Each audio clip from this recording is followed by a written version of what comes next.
Hey, what up? I'm here again bringing you one more English video. Yes, I know you've been asking me to do it, but guys, it's a little bit harder because I always have to put subtitles in English and sometimes in Portuguese. But okay, today we're gonna talk about 5 phrasal verbs I always use. I'm sorry, I'm gonna try to speak a little bit slower, but I'm trying, okay? Just trying. Let's go.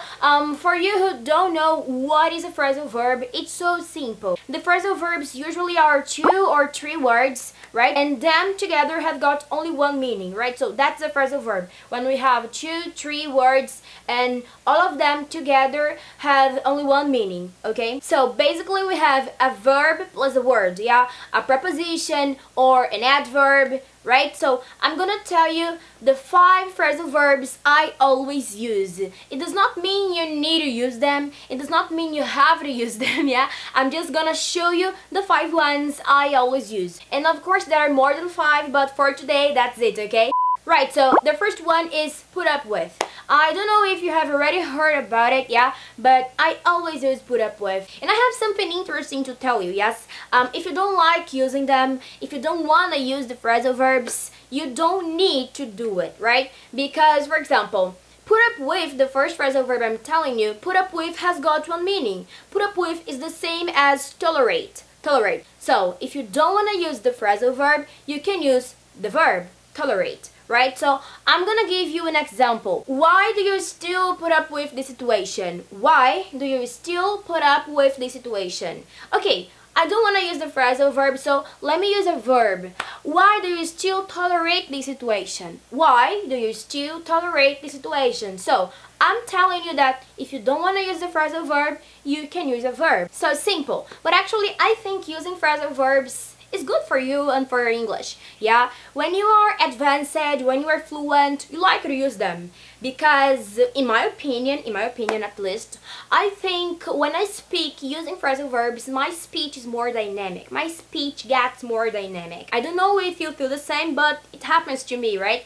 So, okay, the first one is put up with. The meaning is tolerate, yeah? And I gave you an example. Why do you still put up with the situation? So now I'm gonna tell you the second phrasal verb I always use. The second one is call off. Yeah, call something off. So as you can see, there is the word something here between the words, and it means that, yeah, I'm telling you that there are some phrasal verbs that are separable. Yeah, in this situation we have the verb and then something. I'm gonna add something, I'm gonna put something here. You're gonna see when I show you the example.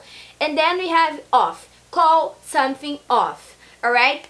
So the meaning of call something off is to cancel. So, as I told you before, if you don't want to use the phrasal verb, you can use the verb to cancel, right? And my example is, I'm sorry, but I have to cancel the party. I'm sorry, but I have to call off the party, right? Or, I'm sorry, but I have to call the party off, right? Because when the phrasal verb is separable, it's up to you. You choose if you're gonna separate the words or not. So, I can say, I'm sorry, but I need to cancel the party. I'm sorry, but I have to call the party off. I'm sorry, but I have to call off the party. Okay? That's my example using to call off. And I think this one is really useful. Okay, maybe you have a question like, why are they separable? Guys, of course, there is a grammar rule behind it, but I think you don't need to think about it. Because when you learn a phrasal verb, probably you learn when you are watching a movie or singing a song, I don't know, watching a video, and then you can see if the speaker separated or not. Or you learn reading articles and books about it, and when you learn reading a book or an article, you're gonna see like here, yeah, call something off. So if there is the word someone, something, somebody, between or among the words, you know that it's separable, right? Just that. So now, let me tell you the third one I always use. The third one is to fall down, yeah, fall down. And this one is not separable. And basically it means fall to the ground. When something, yeah, falls to the ground. And I have an example for you like, hey caution, it's gonna fall down again. Hey caution, it's gonna fall down again, right? I think it's easier than saying, hey, caution, it's gonna fall to the ground again. Okay, both are easy, but using the phrasal verb, I don't know, but for me, the speech gets more dynamic. I don't know for you, but for me, it's like this. Yes? Okay, number four. Number four is find something out. Remember? Separable? Right. So, find something out. I use it a lot because I'm always losing things. So, I always need to find them out because I'm always losing them. Yes. So, the meaning of find something out is to discover. So, if you don't want to use the phrasal verb, I'm telling you again, you can use the verb to discover, right? So, my example, I found it out yesterday morning. I found it out yesterday morning. Okay, alright, so let's try to use another context, right? I told you I'm always using this phrasal verb because I'm always losing my things. So let's use this context, right? Let's pretend I lost my keys yesterday and I'm talking to a friend now, and then I say, oh, I need to find out where my keys are. Yeah, I need to find out where my keys are, or where are my keys, right? This is my example. So in this situation, I need to discover where my keys are, alright? I need to discover, okay? And talking about the first example I gave you, I found it out yesterday. Yeah, I think that's it.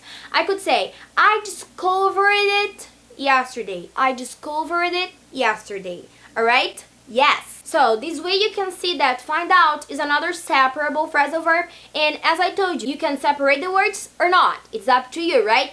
And something interesting about this example I gave you is that, so with this example, you can see that find something out is a separable phrasal verb. And as I told you before, it's up to you if you're gonna separate it or not, right? If you're gonna separate the words or not. And another interesting point, I don't know if you could notice it, but you can flex the verb, yes? As my example, I found it out. And you're gonna do it according to the time, yes? According to the verb tense, according to the subject pronoun, alright? You have to do it actually. So please, don't forget to flex the verb. And the last one, guys, I always use is to get back, right?